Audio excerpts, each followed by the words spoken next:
Hello everybody, it's a pleasure to be here. So when Professor Rimmer asked me to talk, I thought, how can I add value?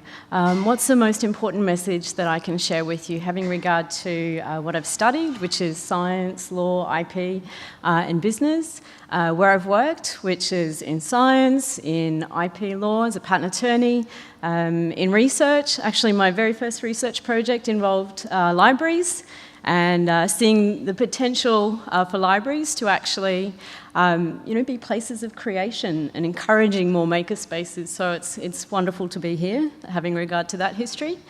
Business research, I've done business research as well, and been in innovation as an innovator and entrepreneurship with social enterprise, my favourite flavour. So solving problems using business as a force for good. So, just get the clicker right. I'm terrible with these things. Is it forward? Nice. I'd like to acknowledge the traditional owners and pay my respect. And this is where I work full time. So innovation and entrepreneurship I see as being a potent force to address many problems and create new value. And I'm going to weave that into my talk, as well as provide a bit of a systems level perspective. So when I say systems level perspective, I want to think about humanity. So where are we going? What do we want to achieve? Are we going to make it? I'm going to talk about some existential risks, some of the crises that we're facing, but also hopefully leave you with a message of hope and how 3D printing may enable us to get on the right course so that we can, I don't know, have a wonderful adventure, because who knows where we might go. So, yeah, a bit of an overview. I will cover some of the risks, the big risks that I think we're facing, some of the opportunities, because the corollary to risks, I think there's always an opportunity because there's a need. I'll speak about the circular economy, and I'll provide a very high-level view because I'm not sure how much background knowledge, and I don't have a lot of time to talk, so we'll move through it quite quickly. And then finally, I'll speak about innovation and entrepreneurship, having a look at change and how that is an external enabler of opportunities for value creation to address problems. So the risks. Big one that I want to talk about relates to the environment. Well, actually, there are multiple crises. So these threats, I'm going to put in the context of what we're currently doing with things, which of course relates to our 3D printing focus. So what we consume, and also what we do with the things we consume. So our consumption and our waste, or our concept of waste. Because as a biologist, I think about nature, and nature doesn't waste things. Nature's pretty circular. In fact, that's why I fell in love with science, is because it's such an interesting, beautiful, complicated web of wonderful exchanges of energy and matter. And 3D printing, I think, can be viewed from that perspective as well. That's not an original thought of mine, but I'll talk about that more later. So, the threat. Right now, we're in a linear economy predominantly, where things are dug out of the ground, and that served Australia well and economically. Then we make things, sometimes increasingly, it would seem, for obsolescence. You know, you buy it and your warranty runs out and damn, it's broken, need to get a new one. Or there's the great new one you've just got to get, to appeal to whatever, desired self has been, promoted as you need to fit with. So yes, and then what do? We discard things. Where does it go? Landfill. Is it pretty full? Yes, it is. And then this repeats. And what are we doing? We're losing so much value out of our system, where this waste is incredible. It's not just the things, but it's the energy that goes into them, the labour that goes into them as well. So, what are the problems of this type of economy? It's not sustainable, and that's a big problem. Also, we're depleting what we rely on in our economy. There's environmental harm, and I mean harm not just to the physical environment, but to all the species in it, of which we're part of the web of life. Sorry, that makes me a little bit sad sometimes because it is such a big deal. There's also a great economic risk. If we proceed as we're going, things are not going to go well. And even the World Economic Forum acknowledges this. Then, of course, there's the flow-on socio-political risks. You know, imagine limited resources becoming very scarce. You've got price volatility and then fighting over resources and who knows where, and then injustices because of that, because it doesn't hit people evenly. The poor are often the worst hit. There are also health risks. Increasingly, we understand that the health of the environment is important for human health and also the health of other life on planet Earth. Finally, as I mentioned before, the existential risks.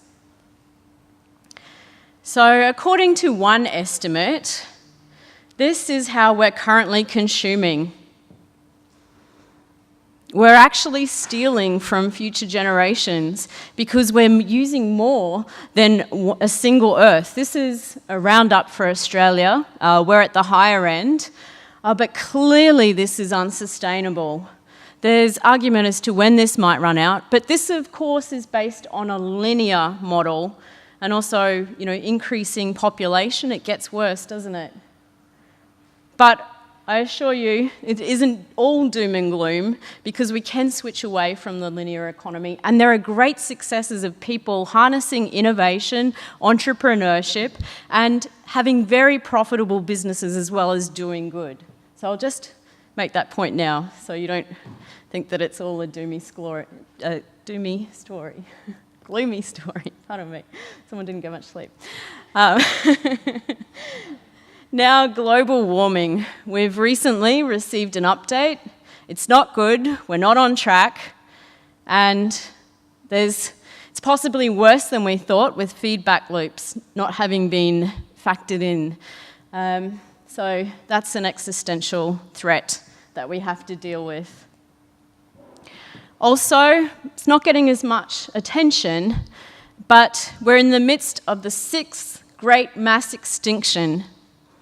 Now, we are part of a web of life. We are connected to all life in space and in time.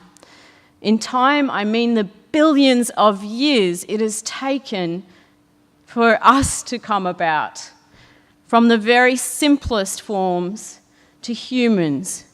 Now, we're not the end of evolution, and we have been acting as if we are the most important species, but actually, we depend on all species, and we're losing species at an alarming rate, times 1,000 the background or normal rate.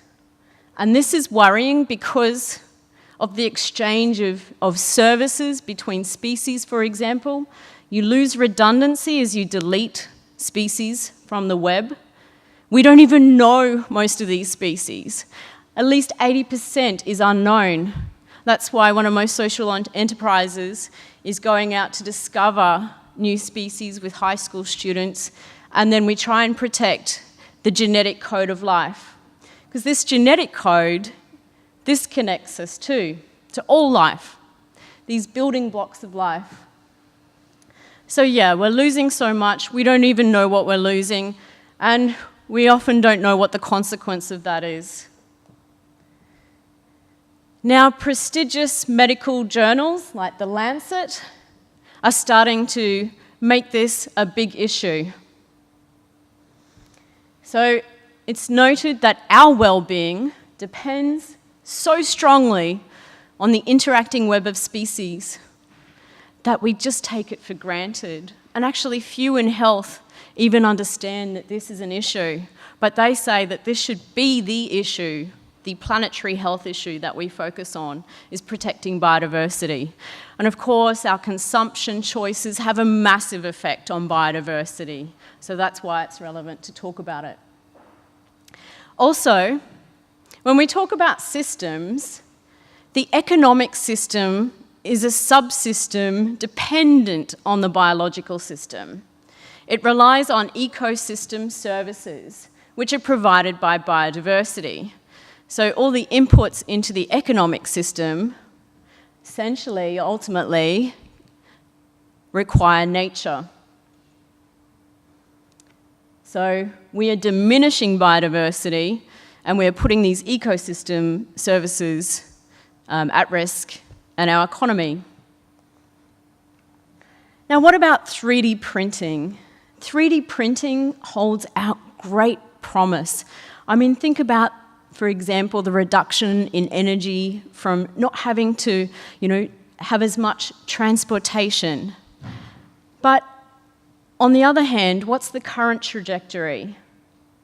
It has the potential to really help us to address the environmental crises.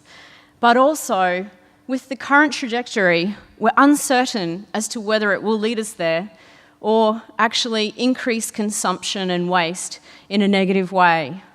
But there's still potential, and now is a really great time to focus on what we might need to think of in harnessing this wonderful technology, which is doing great things, which previous speakers have spoken about, before it reaches that critical point.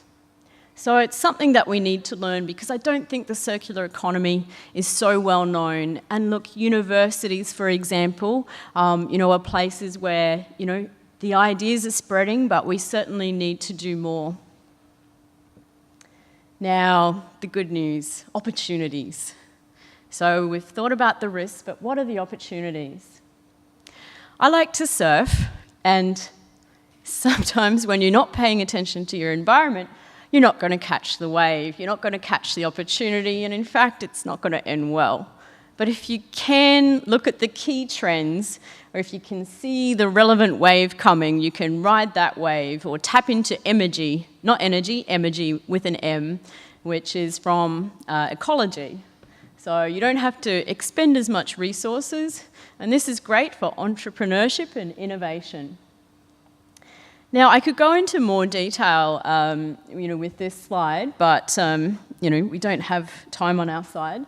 But one thing with change in the business environment or the environment can enable new opportunities for value creation and other things. So 3D printing does have a great opportunity to conserve resources, amongst other things. And crowdfunding, which Anne was talking about, also affords great opportunities, including, for example, a greater diversity of ideas being funded. And from the female perspective, we know in entrepreneurship that we receive less than 4% or around 4% of VC funding because often females want to solve different problems. Sometimes they're the invisible problems, which are important, but not seen through the lens of traditional VC. But this is changing, improving, and crowdfunding is a wonderful option. So another important figure, 3D printing. It's big. We obviously, people can make a lot of money from this. Look at that growth in just a couple of years, almost doubling. So it's very important to focus on this. Similarly, Internet of Things, significant. There'll be more than there are people. And this can be important too for the circular economy, knowing what's happening and connecting devices made potentially by 3D printing. Remanufacturing. So manufacturing has shrunk in the past few decades. You saw a lot of businesses in decline in Queensland and Australia. But actually, there are new opportunities with remanufacturing, making things locally, more custom, removing the transportation and so forth. So maker spaces are also incredibly important, like the State Library, and great to consider when we're thinking circular economy. Also, economically, this is a massive opportunity. $4.5 trillion in growth to 2030 if we transition to the circular economy. So it makes economic sense as well as environmental sense. So we need to transition from the take, make, waste linear model to the circular, where waste isn't really waste. Waste can be an input. It's a closed loop. It's actually restoring nature's capital on which our economy and our life depends. We do things like we repair, we reuse, we remanufacture. Worst case, we recycle. We also extend the value in things, in materials, in parts, in products. We change business models so that we do this as well. So innovation is important. So very briefly, I'll probably skim over some of these slides. With 3D printing, we want to focus on the materials, the products, the parts, increasing the value in the system. Just briefly, you can think of two streams of inputs or materials into products. So we have things that are technical, like plastics or metals. There's a limited amount of these. So we want to, do the most with these. And you'll see on the right-hand side some of the things that we will do, to retain the value and keep them in our economic system. And then with the biological, we want to use things that will actually not be harmful when they get composted or reused, for example.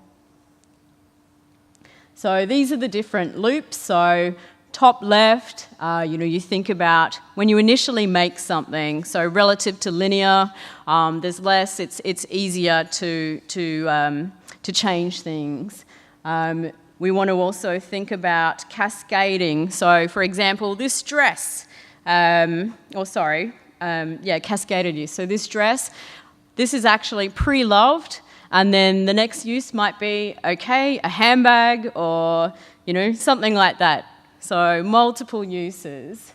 And also pure, bottom right, not putting things in that are toxic and not putting things in ways that it's hard to get them out. And it's looking to nature as well, biomimicry. So these are key things. So just quickly, nature or organic things. Four elements. Or with life, add another two. Very simple. Look at the complexity. Another, value recycling. With 3D printing, you take the waste. It's not waste, it's an input. You turn it into a new product. Power autonomy. We need to switch to renewable. Innovation. There are many different types of innovation, and from different materials, the products, all the way through to business model innovation, and that's one I'll focus on. So we need to look at rethinking the logic for businesses, how they create, deliver, capture value. For example, we really need to switch to more service-dominant logic, where things, what they do is really just provide a service. So do you need to own things, or can you hire, let's see. So these are some of the business models, and I'm rushing through because I'm running out of time. So platforms where you can be enabled to share things, so sharing economy, also track things, where things go in the economy, trade things, switching to service-dominant logic or product as a service. So instead of just consuming things, using them and incentivizing return and incentivizing the maker or the business that provided it to you to make them better and to upgrade them and so forth. So you don't need to buy a tire, you just maybe, think of another model. There are lots of opportunities here. Product life extension through these means, recovery and recycling, which can be used in 3D printing. All right, I think I have hit the end, but these are some great local businesses that are embracing circular economy, from textiles, using blockchain technology and basically enabling used textiles to re-enter the system. Brisbane Tool Library, sharing tools. You've got a library of tools, you don't need to own them, you just need to have a hole drilled, so you don't need to own the drill for that. World's biggest garage sale, unlocking the value of dormant goods that are lying in all of our homes, so they come back into the economy rather than having things made from virgin materials. And also being innovative with e-waste. So thank you. And this is a great, if you wanted to take a little photo, this is a fantastic video to watch, and I found it really inspiring. And this person's advised German government, which is led by a physicist, she gets this, China, and so they are shifting away from, towards a circular economy because of the environmental and the economic and other benefits. So thank you so much for your time. Thank you, Matthew.